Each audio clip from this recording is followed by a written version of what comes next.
Well, good morning, everybody.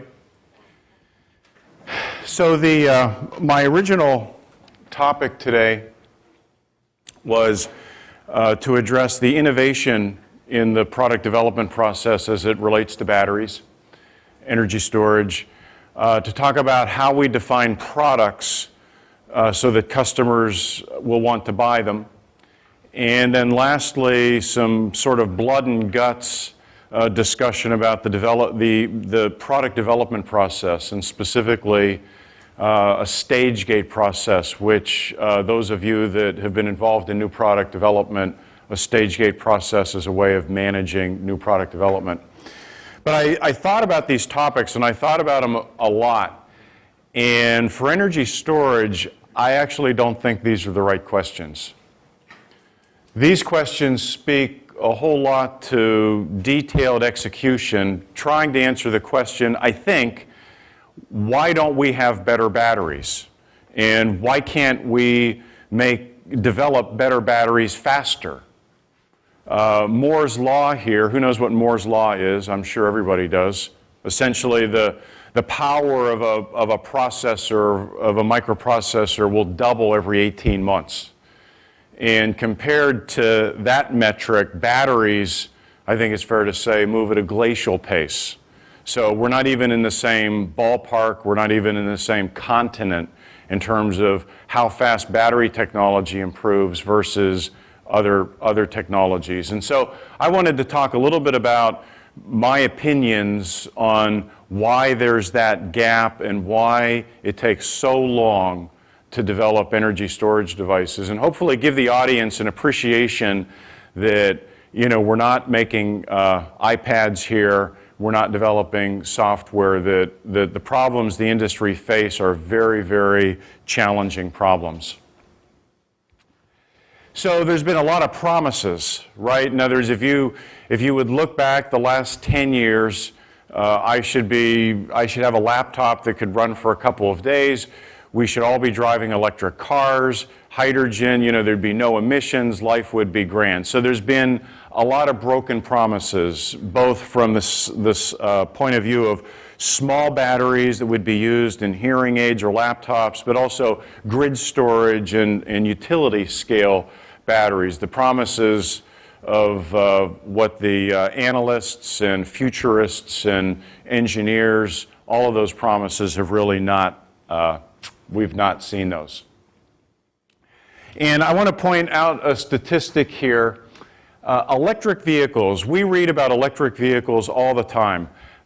In 2009, the president allocated a lot of money towards electric vehicles. We'll talk about that later. I heard a statistic, a million electric vehicles by 2020.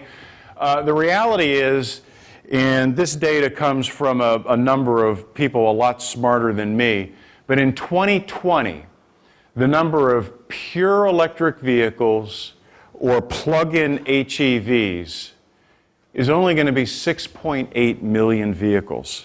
This is by 2020.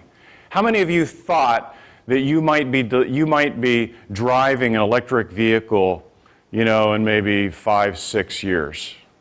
Yeah, ain't gonna, well, unless you're a real bleeding edge kind of guy or person, it ain't gonna happen.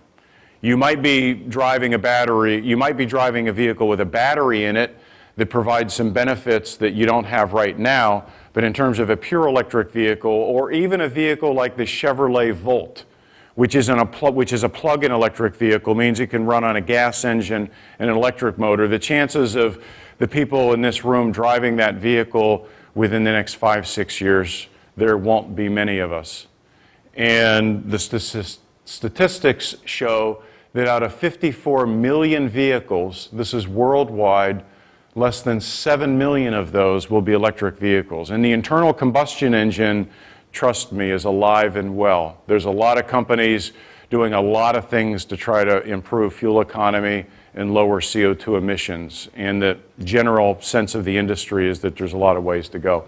So at any rate, this chart just makes out the point that despite the media, despite what you read, despite wonderful, great research going on both in government labs and in universities, the reality is that the kinds of batteries that we need that will unleash this are still pretty far away. And so let's talk a little bit about what makes a perfect battery. Power density, I'm going to kind of go around the world here. There's 5 attributes. There's lots of attributes that make a great battery, but there's 5 that in general people really think about. One of them is power. And power is the ability to, an analogy would be to be able to, how bright you can make a light, how much torque you can put on an electric motor. And this is power density, means how much power you can get out of a battery in a given size or weight. More power is obviously a good thing. Energy density refers to runtime. Energy density refers to how long will the battery last, how long will its charge last before you have to recharge it, given a certain size and weight. So obviously, we want our laptops, we want our batteries to last a long time. Lastly is cycle life. This is how many times the battery can be charged and discharged. So my laptop, after about 1.5 years, the runtime on my laptop is, maybe 70% of what it was when I bought it. That kind of means that's a cycle life thing where you don't get as much runtime for every charge, and eventually the battery just kind of won't accept a charge. So cycle life is very important. Next thing is safety. We take safety for granted. How many of you in this room have ever seen a battery explode in your laptop? I would say not. We have one person. And, you read about it and stuff, but I've never seen it. But as we'll see in a couple of charts, it's actually a pretty big industry that the industry has to design around. And then lastly is cost. And this is really important. We want our batteries to cost nothing. The current price of batteries, for example, for utility scale storage or electric vehicles, is well over double of what it needs to be. So, for example, the USABC, which is a government industry collaboration organization, and they define metrics on what kind of specifications a battery needs to have in order for it to be competitive for electric vehicles. They have set a target of $250 per kilowatt hour. And you don't have to worry, kilowatt hour is a measure of cost. It's normalized. Well, right now, those batteries are costing anywhere from $700 to $1,000 a kilowatt hour. So we're not even close to what the government thinks it's going to take in order to get batteries for electric vehicles ubiquitous. So safety. One of the things that's interesting about batteries, and this kind of makes sense, is that a small battery, if something goes wrong, will cause a small explosion, a small event. A large battery that has a problem causes a large event. And so when we talk about batteries and what we're talking about this morning, I don't think we care so much about the batteries that power this or a laptop. We want batteries that can power, grid applications, can bring power online when solar and wind, when those sources are not activated. We want batteries that can power vehicles and trucks. Those, by definition, are big batteries. And big batteries, when they have problems, generally they can fail in a very dramatic way. This is a little bit hard. I think you can tell this is actually a UPS, I think 737 or 727, where there were some batteries in the cargo. It's a cargo, and that it had a problem. So this kind of stuff actually happens all the time. The industry doesn't publicize it, but this is actually pretty common, and this is one of the things that the battery industry has to design around.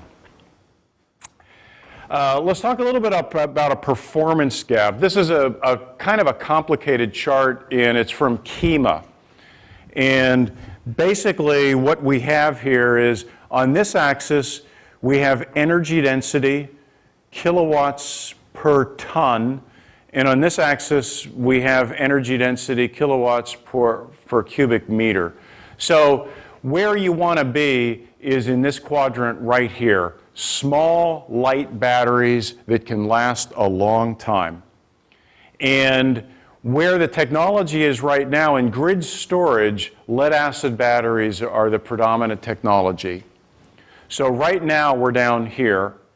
There are some new technologies, lithium-ion, sodium-sulfur, flow batteries, our particular technology, nickel-zinc, metal-air batteries, which have not really been commercialized yet, that are up in this area. Yeah? So for grid storage, I'm assuming this is stationary applications, right? Yes. Why do they need to be left with them? Yeah, there's a reason. A lot of these batteries, not a lot, but some of these batteries are actually in buildings on second stories. So not all of the batteries are sitting on concrete pads.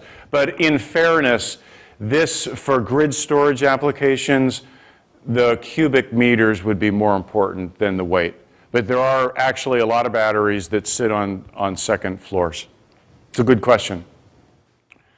This is another cut at it. And again, I apologize, very, very busy chart. But this has to do with cost. And so this is the capital cost, dollars per kilowatt hour. And then this is dollars per power, which is kilowatt. And so where you'd want to be is down in this quadrant. And if you look at lead acid, where's lead acid? Lead acid is right here. This is what's being used in the industry right now. And the tipping point of what's going to make us be able to implement windmills and solar cost effectively is down here. And this is a logarithmic scale here. Both axes are logarithmic scales. So the point that I'm trying to make in these two charts, if you look at either from a performance gap or a cost gap, the gaps are not small. We have a lot of work to do as an industry, and this is the Grand Canyon, big gap. You can connect the dots there. Okay, so now let's look at it a little bit differently. So there's a big gap, and I don't think a lot of convincing needs to be done. But this is an amazing statistic. If you look at mainstream battery chemistries, the heavy hitters, the batteries that are selling billions of dollars worth of batteries every year, there have been only 4 technologies in the last 150 years. It's amazing to me that lead acid, which basically came to prominence in the 1860s, that in every one of our cars we've got a lead acid battery that has its roots of a very, very long time ago, and that lead acid is still alive and well. And then we have these other technologies, nickel cadmium, which is falling out of favor because of environmental reasons, nickel metal hydride. Guess which technology has 100% market share in hybrid electric vehicles? Of these technologies here, which technology has 100% market share of hybrid electric vehicles? Just yell it out if you know the answer. Nickel metal hydride. Nickel metal hydride, amazing. It's a really versatile, robust type of chemistry. Lithium-ion came on in the 1990s, and I'll make a quick plug for my company, nickel-zinc.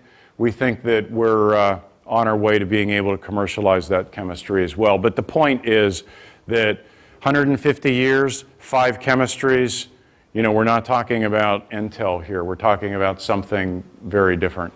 So how is the industry